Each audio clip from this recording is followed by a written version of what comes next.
ಎಲ್ರಿಗೂ ನಮಸ್ಕಾರ. ನಾವು ಇವತ್ತು ಭಗವದ್ಗೀತೆಯ 3ನೇ ಅಧ್ಯಾಯ ಕರ್ಮಯೋಗದ 42ನೆಯ ಶ್ಲೋಕದ ಪರಿಚಯವನ್ನು ಮಾಡಿಕೊಳ್ಳೋಣ. ಶ್ಲೋಕ ಹೀಗಿದೆ: ಇಂದ್ರಿಯಾಣಿ ಪರಾಣ್ಯಾಹುಹು ಇಂದ್ರಿಯೇಭ್ಯಃ ಪರಂ ಮನಃ ಮನಸಸ್ತು ಪರಾ ಬುದ್ಧಿಃ ಯೋ ಬುದ್ಧೇಃ ಪರತಸ್ತು ಸಹ. ಈ ಶ್ಲೋಕದಲ್ಲಿ ಶ್ರೀಕೃಷ್ಣ ಇಂದ್ರಿಯ, ಮನಸ್ಸು, ಆತ್ಮ ಇವುಗಳೆಲ್ಲ ಹೇಗೆ ಒಂದಕ್ಕೊಂದು ಸಂಬಂಧವನ್ನು ಇಟ್ಕೊಂಡಿವೆ ಅಥವಾ ಯಾವುದಕ್ಕಿಂತ ಯಾವುದು ಒಳ್ಳೆಯದು, ಈ ಅರ್ಥವನ್ನು ಶ್ರೀಕೃಷ್ಣ ಹೇಳ್ತಿದ್ದಾನೆ. ನಿಷ್ಕ್ರಿಯತೆ, ಜಡತ್ವ ಅನ್ನೋದಕ್ಕಿಂತ ಇಂದ್ರಿಯಾಣಿ ಪರಾಹ, ಇಂದ್ರಿಯಗಳು ಸ್ವಲ್ಪ ಪರವಾಗಿಲ್ಲ, ಅವು ಏನೋ ಒಂದು ಕರ್ಮವನ್ನು ಮಾಡ್ತವೆ.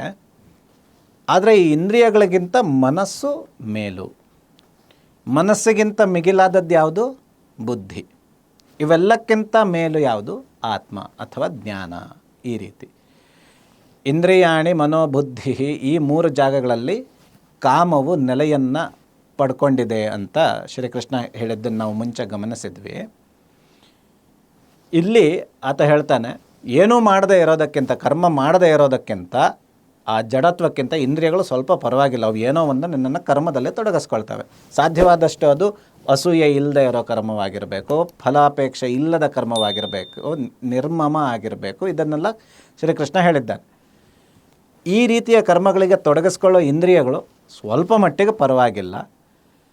ಈ ಇಂದ್ರಿಯಗಳನ್ನು ತೊಡಗಿಸ್ಕೊಳ್ಳೋ ಮನಸ್ಸು ಅದಕ್ಕಿಂತಲೂ ಸ್ವಲ್ಪ ಶ್ರೇಷ್ಠವೇ. ಮನಸ್ಸಿಗಿಂತ ಬುದ್ಧಿ ಇನ್ನೂ ಶ್ರೇಷ್ಠ. ಯಾಕಂದರೆ ಬುದ್ಧಿಗೆ ಗೊತ್ತಾಗತ್ತೆ ಯಾವುದು ಸರಿ ಯಾವುದು ತಪ್ಪು ಅಂತ. ಮನಸ್ಸಿಗೆ ಅದು ಬೇಕು ಇದು ಬೇಕು ಅಂತ ಅನಿಸಿದ್ರು ಬುದ್ಧಿಗೆ ಗೊತ್ತಾಗತ್ತೆ ಯಾವುದು ಸರಿ ಯಾವುದು ತಪ್ಪು ಅಂತ. ಹಾಗೆ ತಿಳ್ಕೊಂಡಾಗ ಅದು ಇಂದ್ರಿಯಗಳನ್ನು ಆತ್ಮ ಅಥವಾ ಪರಜ್ಞಾನದೆಡೆಗೆ ತಿರುಗಿಸ್ಲಿಕ್ಕೆ, ಪರಜ್ಞಾನದ ಮಾರ್ಗದೆಡೆ ತಿರುಗಿಸ್ಲಿಕ್ಕೆ ಈ ಬುದ್ಧಿ ಸಹಾಯಕವಾಗತ್ತೆ. ಹಾಗಾಗಿ ಈ ಪಾಪದ ನೆಲೆಗಳ ವ್ಯತ್ಯಾಸಗಳನ್ನು ಸರಿಯಾಗಿ ಅರಿತುಕೊಂಡ್ರೆ ನಿನಗೆ ಬುದ್ಧಿಯನ್ನು ಸರಿಯಾಗಿ ಇಟ್ಟು ಆ ಬುದ್ಧಿಯಿಂದ ಇಂದ್ರಿಯಗಳನ್ನು ಬೇಕಾದೆಡೆ ತಿರುಗಿಸ್ಕೊಂಡ್ರೆ ನಿನಗೆ ಆತ್ಮಜ್ಞಾನದ ದಾರಿ ಸುಗಮ ಅಂತ ಹೇಳ್ತಾನೆ. ಆಡು ಮಾತಿನಲ್ಲೂ ಇದೆಯಲ್ಲ, ಬುದ್ಧಿ ನೆಟ್ಟಿಗಿರಬೇಕು, ಏನು ಸರಿ ಇಲ್ಲ ಆದರೂ ಪರವಾಗಿಲ್ಲ, ಬುದ್ಧಿ ನೆಟ್ಟಿಗಿರಬೇಕು ಅಂತ ಹೇಳ್ತೀವಲ್ಲ. ಈ ಶ್ಲೋಕದಿಂದ ಬಂದಿರುವ ನಾಣ್ಣುಡಿಯೇ ಅದು. ಇದಾಗಿತ್ತು ಈ ಶ್ಲೋಕದ ಅರ್ಥ. ಎಲ್ರಿಗೂ ನಮಸ್ಕಾರ.